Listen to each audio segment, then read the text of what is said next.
श्री गोविंदाष्टकम के प्रथम 2 श्लोकों का अर्थ। प्रथम श्लोक में भगवान कृष्ण के शैशव काल के रूप का वर्णन किया है, जिसमें भगवान कृष्ण आंगन में पेट के बल रेंग रहे हैं, तो उसको कवि अपने ज्ञान की दृष्टि से कैसे एक्सप्लेन करता है।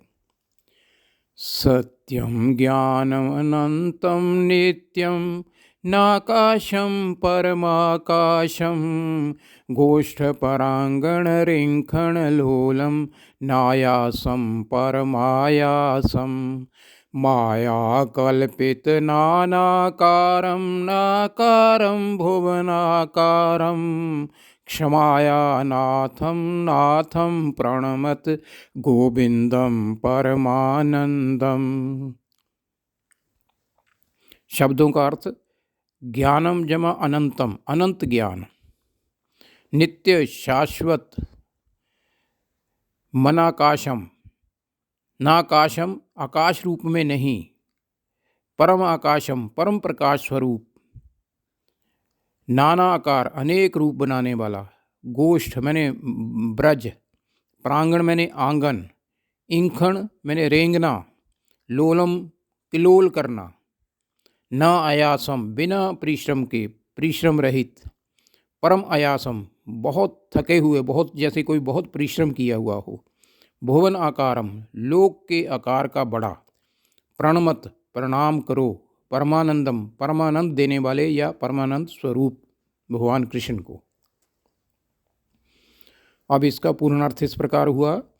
श्री कृष्ण भगवान सत्य स्वरूप, ज्ञान स्वरूप, नित्य और अनंत हैं, जो कि आकाश रूप में नहीं होते हुए भी परम प्रकाश स्वरूप हैं, जो आंगन में ब्रज भूमि पर पेट के बल रेंगते हुए किलोल करते हैं, परिश्रम रहित होते हुए भी थके हुए से दिखाई देते हैं, माया द्वारा निर्मित नाना रूपों में विचरण कर रहे हैं, तथा जिनका विश्व स्वरूप होने पर भी कोई रूप नहीं है, विश्वपति होते हुए भी अनाथ लगते हैं। ऐसे श्री कृष्ण भगवान के परमानंद देने वाले गोविंद स्वरूप को नमस्कार करो। दूसरा श्लोक। इस श्लोक में भगवान कृष्ण मिट्टी खा लेते हैं, तो माँ यशोदा उनका मुंह खुलवा के देखती है, उसमें उसे 14 लोग नजर आते हैं, तब वह हैरान रह जाती है। इसी का वर्णन है। मृत्स्नामत्सिहेति यशोधा ताड़न शैशव संत्रासम व्यदत वक्त्रालोकित लोकालोक चतुर्दश लोकालिम लोकत्रयपुरमूलस्तंभं लोकलोकमनालोकं लोकेशं परमेशं प्रणमत गोविंदं परमानंदम। मृत्स्ना मत्स्य हेति मिट्टी खाने पर कष्ट देती है।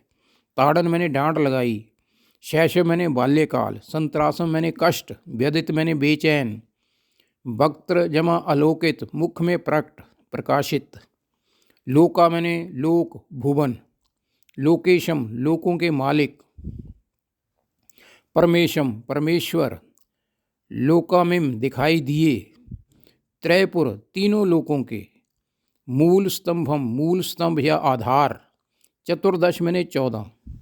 अब इसका पूर्ण अर्थ इस प्रकार हुआ। जब यशोदा माता ने डांट कर पूछा कि आपने मिट्टी क्यों खाई है, तब भगवान को बाल्यकाल वाला बहुत कष्ट होता है।